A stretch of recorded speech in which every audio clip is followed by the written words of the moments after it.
I am definitively saying this is the last one, and we're going out with a bang, with thunderous applause. That thunderous applause, of course, is patting ourselves on the back for how long we've been talking about this and predicting every single move based on how they tried to market this game, Dragon Age the Veilguard. Barely a week or 2 weeks after its release, we are seeing backlash at levels that only someone like us could have predicted. So while we rollick around on the floor laughing our butts off and getting gut pains, we'll go on to actually give you the reasons why. Dragon Age the Veilguard is practically worthless after only a week because the trade-in value plummets. Why would the trade-in value plummet? Well, for one, it's a single-player RPG, but however, the trade-in value at this early in the stage after the release shouldn't normally make that big of a difference. The reason why it's plummeting is because it is being returned in massive numbers.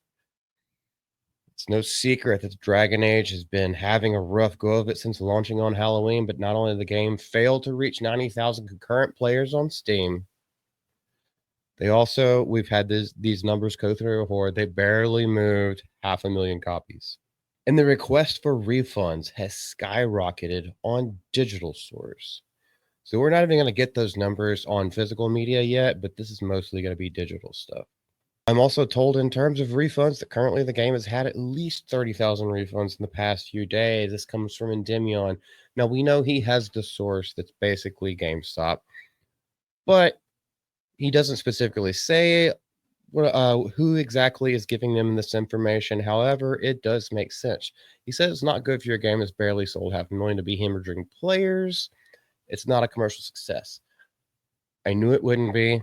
There would be hype. There would be people give it a chance. There would be people to play it because they're shamed into it, people to play it just to make fun of it, and also the people that play it to actually review it because their customer base, their consumer base, their viewers, watchers, followers, and subscribers want to see them do it. Whether it's because they want to see them suffer or they're actually interested in whether or not they should buy the game for themselves. But it seems like after just not even 2 weeks yet since its release, nobody's wanting to pick it up. Now, he does go on to say that these online platforms, mostly like Steam, Xbox Store, is that what they call it now? It used to be Game Pass. Who knows what they even call it anymore? And then PlayStation. They do have a 2 week policy as long as you don't log enough hours into the game. And that's so it gives everyone, time to try it out whenever you're off work or whenever you have the time. As long as you don't play too far into the story, you could still get a full refund for it. So according to him, that's where a lot of these refunds are coming from. Is people who haven't even played 2 hours and probably gave up on the character customization. I know that's where a lot of people we've seen the memes all over the place, and it's just giggle worthy. People are making them as ugly as possible and saying, now you have to respect me because that's basically what BioWare wanted, wasn't it? They wanted the deformed and mentally handicapped to be able to be represented, so why not make a deformed and mentally handicapped character? Unfortunately for gamers who purchase physical copies, it's a lot more difficult to return open games for a full cash refund. Now, we all know that you wouldn't get a full cash refund, but this is why the sale value, or shall we say refund value of this game is going down so much, and why so much that it needs to be reported on, because people are doing it in droves for their physical copies as well. Obviously, returning it on Steam with their policy, full cash refund, okay, that's not going to make the resale value go up or down at all. It's still just an online game. But the physical copies, you don't know what's been done to it. You don't know how long it's been played or anything like that. And so the buyback companies are going to have to give you a lesser price so that when they resell it, they can still make a little bit of a profit. And as for me, I just think this is glorious. This is triumphant.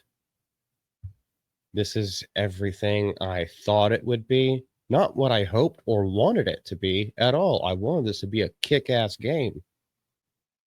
But the signs were there. The omens were there for us to read. And we did. And I hope you read them along with me. There is another little light at the end of the tunnel for people who are interested in single-player RPGs. Because something else, because of this game, the silver lining to Dragon Age the Veilguard is that it's brought a renewed interest to Baldur's Gate 3. Now, Baldur's Gate always was doing better than Dragon Age. Even on release, they were still beating them in the concurrent games being streamed. But this is just a little side note, so I'm not going to go through this entire thing, but more people than not, and this is Sports Illustrated, for some reason they have a video game channel or a video game website, but even they're saying it.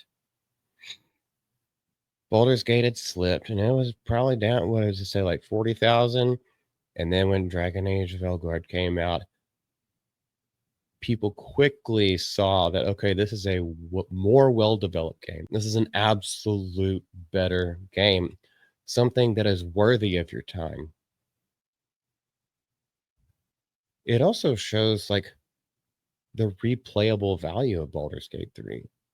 If people aren't going to even play through Dragon Age the Veilguard, there is going to be no replay value. So it shows this resurgence that is caused by, you know, I'm not saying this about Baldur's Gate 3, but like the ugly chick at the party. You got a mid girl and then you go with a fat ugly chick. That fat ugly chick makes that mid girl go up a few notches. That's what's happening with this. Now, I know a lot of people who actually adore Baldur's Gate 3. There's also a lot of people that found it mid. However, I think what the genre has been missing is this exact kind of stuff. These fantastical, almost medieval, almost magical fantasy worlds where you can just go through a story, build your choices, make your own, have companions, affect the world around you. I think a lot of people have been missing that because we waited 10 years for this. And it just flopped straight out the gate like a little foal straight out the mare's pussy. But what do you guys think? This is the final stream. Well, this is the final video on this topic. We won! Big, old W's everywhere. Except for BioWare. Don't worry, they've already moved on to Mass Effect, and they will continue to ruin that as well. But until next time, this is Multi from the GCA. Bye!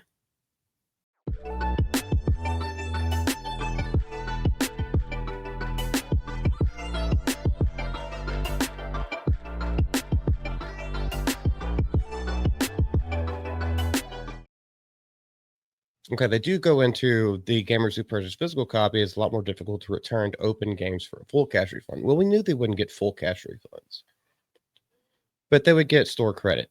And that's kind of where the value of all this is coming down from. Why it's not getting that much. Why the... Damn it, Luda, you fucking threw me off.